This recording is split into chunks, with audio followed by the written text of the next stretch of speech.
যে পাপের ভারে মনে হয় আল্লাহ আমাকে আর ক্ষমা করবে না। মনে হয় আমি তো অনেক দূরে চলে গিয়েছি, এখন ফিরবো কিনা। কিন্তু প্রিয় ভাই ও বোন, এটা আমাদের সবচেয়ে বড় ভুল। কারণ আমাদের রব কখনো বলিনি তুমি অনেক দূরে চলে গিয়েছ আর ফিরে এসো না। আল্লাহ তাআলা বলেছেন, হে আমার বান্দাগণ, যা নিজেদের ওপর জুলুম করেছ, তোমরা আল্লাহর রহমত থেকে নিরাশ হইও না।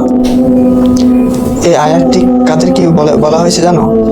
সেই সব মানুষকে যারা বড় গুনাহ করেছে, যারা অন্ধকারে ডুবে গিয়েছিল, যারা মনে করেছিল আমার জন্য আর ক্ষমা নেই। কিন্তু আল্লাহ বলেন, আমি সব গুনাহ মাফ করে দেই। আমরা মানুষ, আমরা ভুল করব, কখনো রাগে, কখনো নফসের চাপে, কখনো দুনিয়া, কখনো গুনাহ প্রণব হলে গুনাহ হবে। গুনাহ করা মানুষের স্বভাব, কিন্তু গুনাহ রেখে দেওয়া শয়তানের পথ। ভুল করলে ভয় পাও, কিন্তু হতাশ হইও না, কারণ হতাশ শয়তানের সবচেয়ে বড় অস্ত্র। ভাবো তো, তুমি যখন সেজদায় পড়ে বলো, হে আল্লাহ, আমি ভুল করেছি, ঠিক সেই মুহূর্তে আল্লাহ তোমার দিকে তাকান। রব বলেন, আমার বান্দা আমাকে ডেকেছেন, আমি তাকে ক্ষমা করে দিয়েছি। পাপ যতই বড় হোক, রহমত তার চেয়ে বড়। তুমি যদি আল্লাহর দিকে এক কদম যাও, আল্লাহ তোমার দিকে 10 কদম আসে।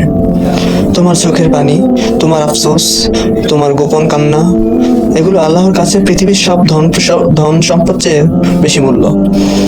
যে মানুষ গুনাহকে মনে করে, সে এখনো ভালোর পথে নেই, সে এখনো আল্লাহর কাছে প্রিয়।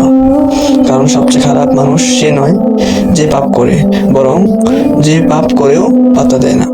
আজ থেকে শুরু করো, একটুখানি তওবা, আস্তাগফিরুল্লাহ কয়েকবার, 2 রাকাত নফল নামাজ, 2 মিনিটের দোয়া, একবার সূরা ইখলাস পাঠ।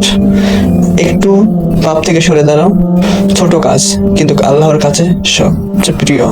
তাই আর দেরি কিসের?